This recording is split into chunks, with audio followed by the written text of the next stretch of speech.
রাজ্যে তালিবানি শাসন কায়েম হয়েছে, সাংসদ মনোজ টিগ্গা বললেন। জলপাইগুড়ি জেলা বিজেপি কার্যালয়ে সোমবার সাংবাদিক সম্মেলনে সাংসদ মনোজ টিগ্গা অভিযোগ করেন, রাজ্যে তালিবানি শাসন চলছে। তিনি দাবি করেন, ধর্মীয় পোস্টের জন্য হিন্দুদের ওপর তৃণমূলপন্থী পুলিশ চাপ সৃষ্টি করছে। আলিপুরদুয়ারে এক বিজেপি কর্মী ওয়াকফ আইন নিয়ে মন্তব্য করায় মসজিদ থেকে হুমকি পেয়ে ক্ষমা চাইতে বাধ্য হয়। পুলিশ ব্যবস্থা না নেওয়ায় ক্ষোভ প্রকাশ করেন তিনি। পাশাপাশি চা বাগান শ্রমিকদের পিএফ দুর্নীতি প্রসঙ্গ উত্থাপন করে বলেন, মালিকপক্ষ শ্রমিকদের টাকা কেটে রাখলেও নিজেদের অংশ জমা দিচ্ছে না। দালাল চক্রের সক্রিয়তায় তৃণমূলের মদতের অভিযোগও তোলেন টিগ্গা।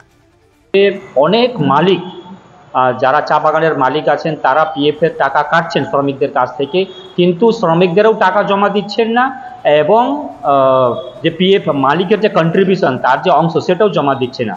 তো তাই আমি পিএফ কমিশনারকে বলছিলাম, আপনি আপনার সাথে দেখা করবেন, তাদের বিরুদ্ধে যে অসাধু মালিক পিএফ এর টাকা কাটছে জমা দিচ্ছে না তাদের বিরুদ্ধে ব্যবস্থা নেওয়া, তাদের বিরুদ্ধে এফআইআর করা, কমপ্লেন করা। পাশাপাশি দলাল চক্র একটা চলছে এখানে, সেই দলাল চক্রের মধ্যে দিয়ে যারা শ্রমিকরা আসছেন ডকুমেন্টস নিয়ে, তারা মানে দিনের পর দিন এখান থেকে ঘুরে যাচ্ছে কিন্তু তাদের ক্লেম আর হচ্ছে না। কিন্তু দালালের মধ্য দিয়ে দালালকে দিলে 3 দিনে 72 ঘন্টার মধ্যে ক্লেমের টাকাটা পেয়ে যাচ্ছে। তাহলে একটা যে এইখানে চক্রান্ত চলছে গরিব মানুষের, তারপরে যারা দালাল আছে তারা 50-60% টাকা নিয়ে যাচ্ছে।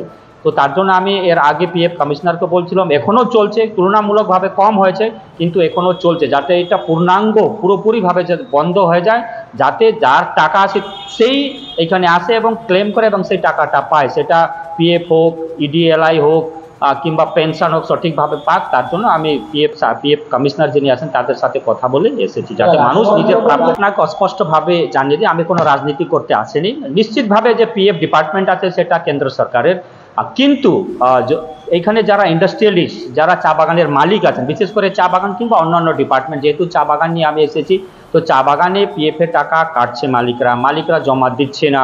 পিএফ কমিশনার বিভিন্ন থানায়, সেটা কুমারগ্রাম থানা হোক, কালচিনি থানা হোক, মাদারিহাট থানা হোক, নাগরাকাটা থানা হোক, মালবাজার থানা হোক, তারাইতে বিভিন্ন জায়গাতে পিএফ কমিশনার এফআইআর করেছে। পিএফ কমিশনারের কাজ হচ্ছে কমপ্লেন করা, কমপ্লেনেতে ভিত্তি করে সেটাকে ইনকোয়ারি করার দায়িত্ব হচ্ছে সেই এলাকার যিনি ওসি থাকবেন, আইসি থাকবেন, তারা ইনকোয়ারি করবেন। ইনকোয়ারি করে সম্মত একটা এফআইআর করে দিয়ে তার সেই মালিককে গ্রেপ্তার করবে। তো অ্যাডমিনিস্ট্রেশন প্রশাসনিক দায়িত্বে তো রাজ্য সরকার আছে, যে মালিক পিএফ এর টাকা জমা দিচ্ছে না, পিএফ এর কমিশনার কমপ্লেন করছে, এফআইআর করছে, কিন্তু সে মালিকরা আজ পর্যন্ত অ্যারেস্ট করছে না। তার জন্য যদি কেউ দায়ী হয়ে থাকে তাহলে রাজ্য সরকার, অ্যাডমিনিস্ট্রেশন ক্ষমতায় তো রাজ্য সরকার আছে, যে মালিক জমা দিচ্ছে না তাদেরকে অ্যারেস্ট করার কাজ তো রাজ্য সরকারের হচ্ছে। পাশাপাশি